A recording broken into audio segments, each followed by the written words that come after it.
In our society, where education is seen as a privilege, there are children who fall through the cracks, left without a chance to shine and realize their full potential. But sometimes, a glimmer of hope emerges, transforming lives and reshaping destinies. This is the story of Daniel Iboro, a back to school beneficiary who conquered the odds to complete his high school education. A young boy who spent his early teens trying to survive on the unforgiving streets. My name is Daniel Iboro Edward. I'm a graduate of Government Secondary School Akim. Daniel's story is one of many other countless children struggling to survive in the shadows. I started facing some obstacle with my father. Like, he was kind of maltreating, using machete and all those things. And then me, as a child, I could not endure all those. For me not to die in his hand, I have to escape. I have to start struggling for myself. At some point, I started pouring what they call shara in Hausa, but in English is dustbin, who pour dustbin. Then that was what I was using to be making money, just to keep myself. I met Daniel in 2017 in Calabar, around Burberry. That was the very first time I had contact with Daniel. He was with his friends at the slaughter, where these boys try to scavenge and get things for themselves to get earnings. Around that time, I had a conversation with him to ask his background, why was he out on the streets, and he told me he lost his parents, but that was false. That was not true. He wasn't truthful to me at the initial time I met him. But then, as we grew up in conversation, tried to build up a relationship with him, he became very open to me. Help arrived in the form of a social enterprise called Street Priest Incorporated, with the vision to transform the lives of children on the streets and turn their potential to assets for the society. One of our missions is to facilitate access to education for both children on the streets and at-risk children.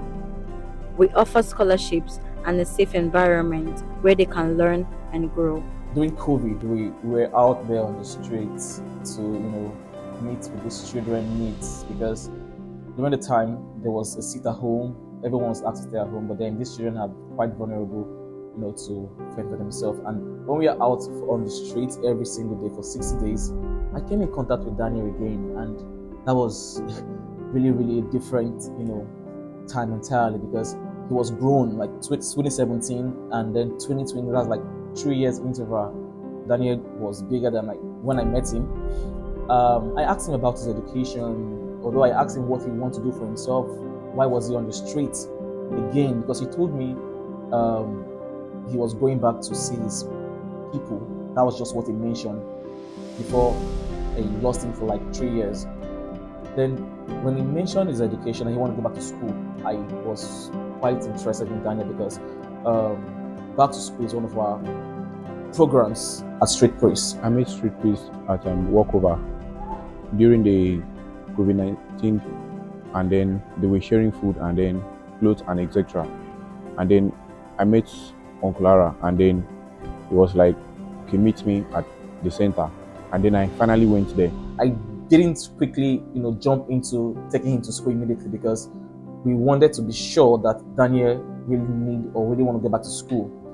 At that point, we had to do a tracing, know the school he stopped. That was at Akansuku. We had to travel all the way to Akansuku to verify the information that he gave, that he was in school already there. So on getting to the school, we met with the principal. They were able to verify that Daniel was once a student in the school and he didn't complete his Jessesteri education. We had to see him through school at the time in Jessesteri, and after that, he came back to Calabar. I was in school one day when I was doing admission. A group of young men and a lady walked into the schools, and I asked them who were there, and they said they are street priests. And they brought a certain Daniel Iboro. He was big anyway for the class, but he was willing to learn, as I could see it in his first day in school. They enrolled him in school, and I think it was in SS1D. That was how I found myself in school. With the support of our Back to School scholarship, Daniel embraced education with unwavering determination. Through hard work and dedication, he began to excel in his studies, gradually leaving his troubled past behind.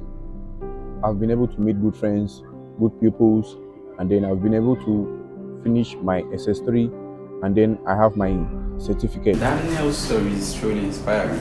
His journey with us through school was very hectic, but we were both determined to make it work, both of us, meaning the organization and Daniel himself. Unlike most of the children we have sent back to school, he didn't have a place to sit, so the only option he had was to go to school from the streets. And this is why I say it was very inspiring. So he was willing to do the extra work of coming to the center very early in the morning and preparing for school.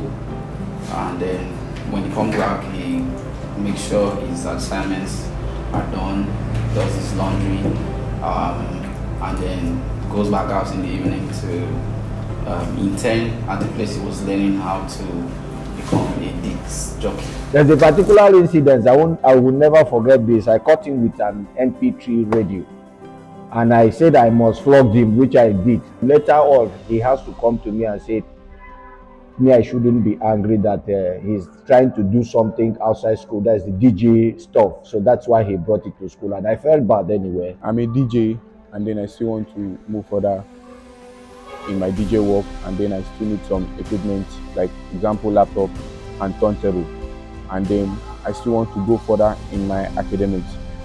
We've come a long way since our first encounter with Daniel, and we're grateful for having played a part in his progress over the years. I would like to say thank you to Street Priest. Thank you to everybody that are in Street Priest that are helping me, because it's they are human beings that are there helping me. I'll say thank you for everything. Let us work together to ensure that every child gets a chance to realize their full potential while building an inclusive society for them all. Daniel's story is a testament to the power of education and the transformative impact of a supportive society. With continued support, countless more children like Daniel can escape the cycle of poverty and build brighter futures.